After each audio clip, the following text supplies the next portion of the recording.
Emma Gisella with CBS this morning. How are you? Congratulations. Hi. Thank you. You were cut off at the end during your speech. Can you sort of finish your thought now that we're not going to cut you That's off? a really good point. They escorted me into a porta potty after that, literally. I was like, oh, what just happened? Yeah, you finished with, saying we're in a tricky time in our world. I'm just wondering if you could finish your thought and elaborate. Basically, my intention was to express that it's so. What I didn't say was that sometimes in insecure times, go into my head and think that what I do maybe doesn't count for anything in the world. Like it's not enough, and I'm not saving lives. And then I was thinking about the art this year, and that in a time like this where so many horrific things are happening, it is so special to be part of a group of people who want to reflect what's happening back to the world and to make people happy. I'm paraphrasing what I said on stage. And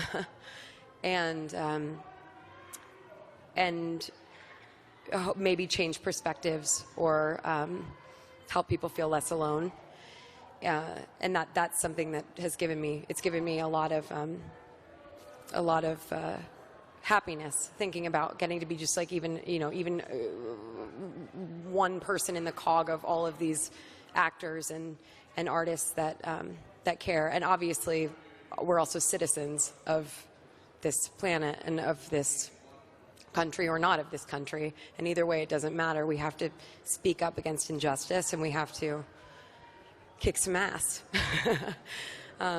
So yeah, that's not very eloquent here either, but yeah, that general idea. Thank you.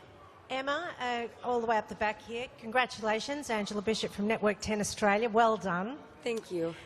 You mentioned in your speech a little something about feeling insecure sometimes, Yeah. which is not something we hear actors admit too much, but I suspect more succumb to it than we think. Would that be a fair comment?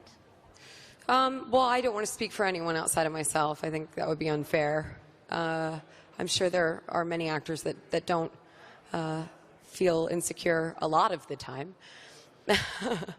I am not necessarily one of them.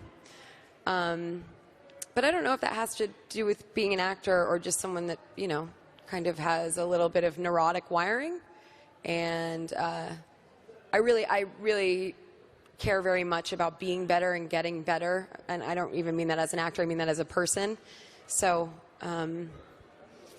I don't know, I can't speak for them, but I just, maybe think a little bit too much. Yeah. Emma back here.